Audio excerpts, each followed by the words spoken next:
Now, suspected Boko Haram terrorists have again destroyed the Damaturu Maiduguri 330 kV transmission line. The attack occurred 3 weeks after it had been restored by the Transmission Company of Nigeria, that's the TCN. Now, this has resulted in a power outage affecting Damaturu, the capital of Yobe State, and some parts of Maiduguri, Borno State. The northeast region has suffered repeated vandalism of electricity facilities at the hands of insurgents, with this incident being the latest in a series of destructive attacks. Well, I'm joined now by Oluwagbemiga Ajiboye, who is the Executive Director of Transmission Service Provider at the Transmission Company of Nigeria, the TCN. Also with me is surveillance and intelligence expert Yahuza Getso. Thank you, both of you gentlemen, for joining us on Newsnight. Let me begin with you. I mean, these attacks on electricity infrastructure have become, way too frequent. They are beginning to wonder exactly what is responsible for it. Okay, thank you very much. Two things are responsible for it: pure sabotage. The second one, pecuniary gain, economic sabotage. Is there an industry around it? We have not identified that. Okay. We are still investigating with other agencies that are saddled with that responsibility. But we know that what is happening in the northeastern part is pure economic sabotage from the insurgents.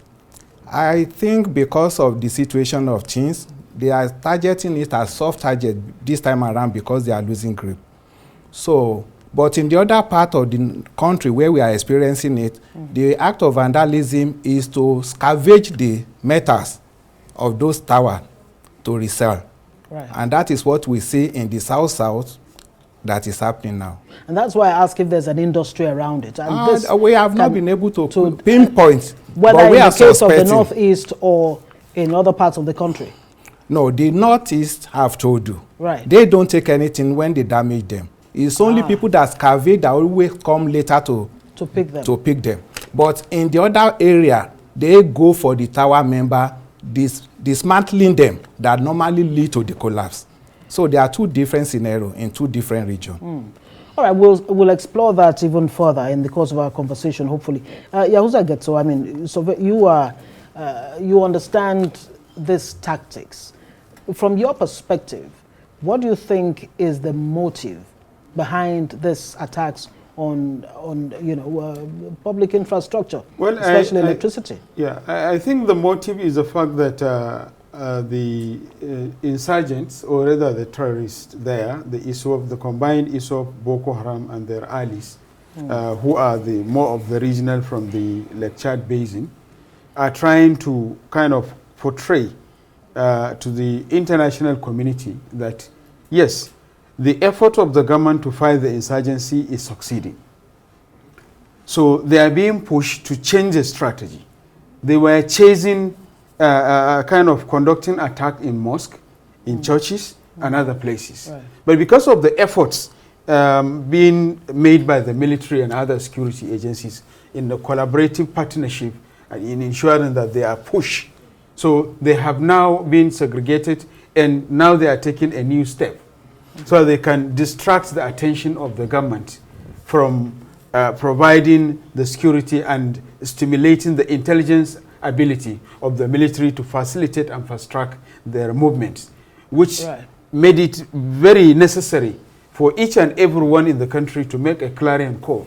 Because these guys are not moving to mount the bombs before they detonate it through the air. They are moving between one community and the other. Which means that the community members in the northeastern part of the country, they know them. I keep saying always that we know the criminals within ourselves.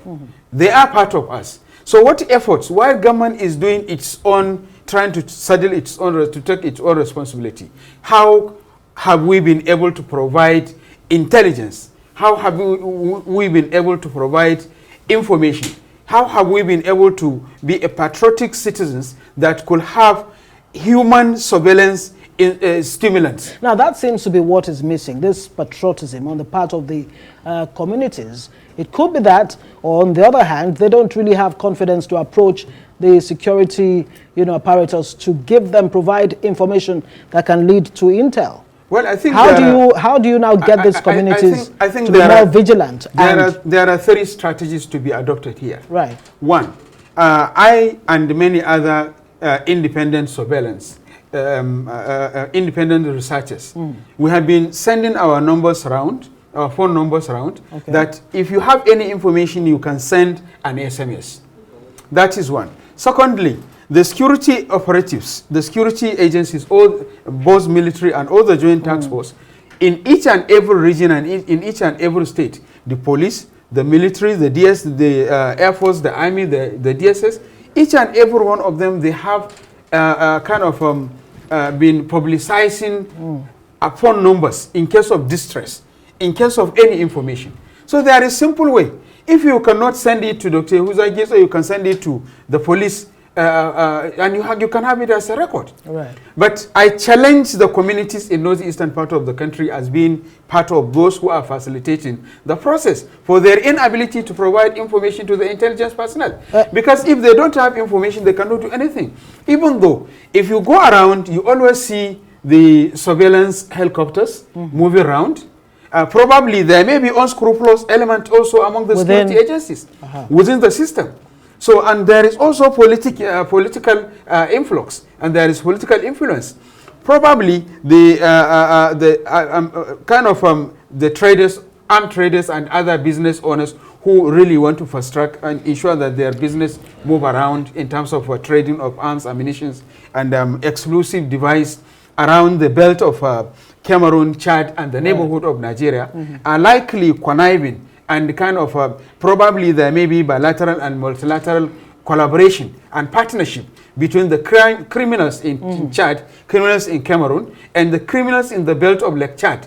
So very strong network here. Yes, let me come back to you, Engineer Ajiboye. I mean, he's pointed out some very, very critical points here. Talk to us about what you're finding so far in terms of both the economic cost of replacing this transmission towers, infrastructure, and the impact, to the general economy. Actually, in the first to third quarter of this year, 121 of our towers have been parted.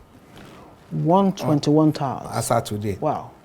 And when we do this thing, it comes with a lot of money, especially when we talk about emergency procurement.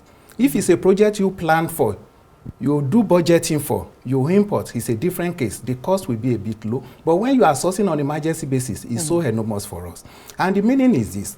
When we take, like the first quarter, we recorded about 40, second quarter, 55, third quarter that we soon end, about 26 has been recorded. So with all this calculation, on 330, 132, they are not the same price.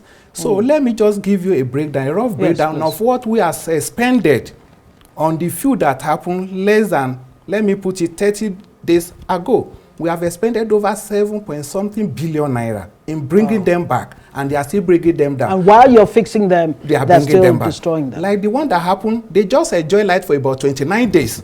After about 6 months that we have been battling that axis, and they brought it down again. We are battling now. The Obayesa has been thrown into darkness for close to 2 months now. We have been battling to restore it. They are still bringing more down there because the place is not secure. The disadvantage to the community that the populace is this. You see, all the cottage industry are folded up.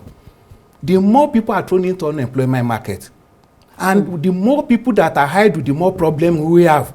So that is why we try to put it right, to be able to get light to everybody, because we have identified that with light everywhere, with power supply everywhere, so many people will be engaged and they will be able to participate to the economic development. But unfortunately, and it may make it harder for these bandits to It is not operate. that easy, very easy for TCN to be going back, repairing what they are damaging. We have been collaborating with all the security agencies involved and the Office of the National Security Advisor to be able to find solutions, and they have been working. But it's unfortunately that this thing still happens. What kind of solutions are you, recommending? What are you coming up with? I mean, should these TCN facilities be manned? Right. And is the capacity even there to man all of this infrastructure? It transfer over 5,000 kilometers around the country. So we keep on telling the community, we cannot man individual pylon. Where I have about 300 in an axis, I have about 1,000 in an axis. So we cannot but we are begging the community. We always appeal to the community. We collaborate with them. Please come. When you see something, these people are harmful and dangerous. Just try to call the nearest security agents, because you don't approach.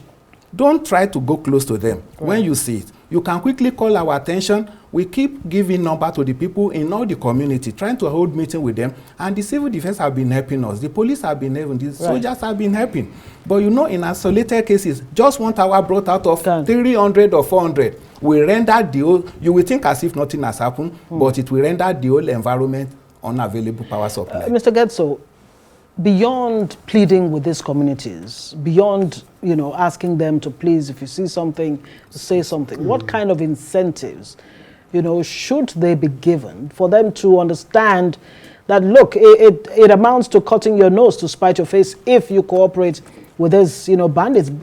How do you let them know that they are the, you know, at the receiving end of this activities of terrorists and bandits? I think there are 3 outline things to be done in this regards. One, government need to redouble its efforts in reinvesting in technology, in modern technology, in terms of providing the modern surveillance equipments. Secondly, the community leaders need to start being held responsible and accountable, because this is something that has been provided, and these guys are moving between village head A, village head B, and village head C. So there is need for government and even the community members to start holding their leaders accountable, because they have been found wanting either directly or indirectly supporting this criminal activity. And number 3, there is need to intensify efforts in monitoring our borders and ensuring that we fast track the activities of the traders, both the bilateral trading and multilateral and regional trading. Because the Lake Chad Basin, as well as the borders within Cameroon, Chad, sometimes earlier this year I was in some of the forests in Cameroon, Chad, Nigeria, up to Central Africa, conducting a certain research on how the criminals, the criminals and the crimes kind of have a correlation and partnership. Do you think there are big guns behind this? Yes, absolutely. Activities? Absolutely, there are. Absolutely. Right. Like a cabal or absolutely. Something? There is a economic political influx, and at the same time, administrative political influx, which the government needs to do a lot of work to start holding people accountable and responsible. Until and unless we are ready in this country, you can't give somebody a responsibility as a community leader, and you cannot hold him accountable for the responsibility and the authority you have given to him. So until and unless we start settling and holding people accountable on A, B, C, D, and ensuring that even the unscrupulous element that we found that have been apprehended here and there, they need to be prosecuted. We have been apprehending many, or calling them suspect. I said yesterday, I said today, and the day before yesterday, and I will repeat it today. There is no group or criminal that are committing state crimes that are not known by the communities where they are committing these crimes. So for the fact that we know them, we know who they are, they live within us, they are part of us, we should be held accountable, since we have the leadership system, which is being, we are spending a lot of money to manage. So why are we investing if we cannot have a result that is being derived out of what we are absolutely. So let me come back to you before we wrap this. How best, in terms of recommendations, do we protect this electricity infrastructure, especially in the northeast and across the country? We have been preferring solution, but let me tell you, because they are tailor-made, they're custom-made solution. Right. They are not deployed everywhere, because this thing doesn't happen. Depends on the peculiarity of the Yes, it doesn't happen in a crime scene for you to go and tamper with those type of structure. So we have been doing our survey, partnering with people on how to deploy armed drones. Not even, you know, there are 2 ways of this. We have a situation whereby you deploy a drone watching what is being vandalized, you cannot take action.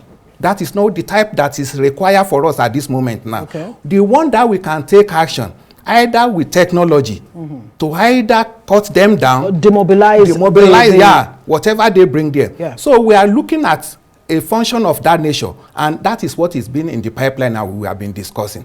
But the cost is so high because they are going to be designed specially for here, and we are already in discussion with the Office of the National Security Advisor on how to be able to deploy this. We are submitting the proposal to them so that they can look into it, because TCN is just a participant in the market. We have the level of investment we can do, because we will not be able to recoup such investment, because we cannot pass the cost to the consumer. To the consumer, right. That based on that, we are going to call on the government that they should assist in this surveillance and in be able to curb the activities of these people. That is the best way we can go now. Should the community members be deployed too? Should they be, engaged? Yeah, we do that. I mean, we do that from you do time that to time. already? We are already doing that. Is it yielding the kind of results that you expect? Because these attacks are still most of them happen where you even go, the community will be a bit far, maybe 3 kilometers, 4 kilometers away from that point. They will not go close, because we have seen instances where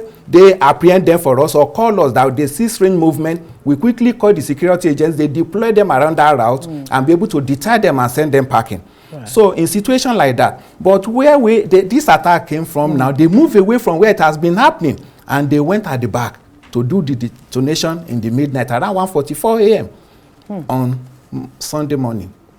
Getso, before I let you go again, I've said that a number of times. Arrests. Okay, we have to go. We have to say adios, amigos. Thank you very much, Engineer Oluwagbenga Ajiboye, transmission service provider of the TCN, and the Yahuza Getso surveillance and intelligence guerrilla war expert. Thank you so much for joining us on Newsnight.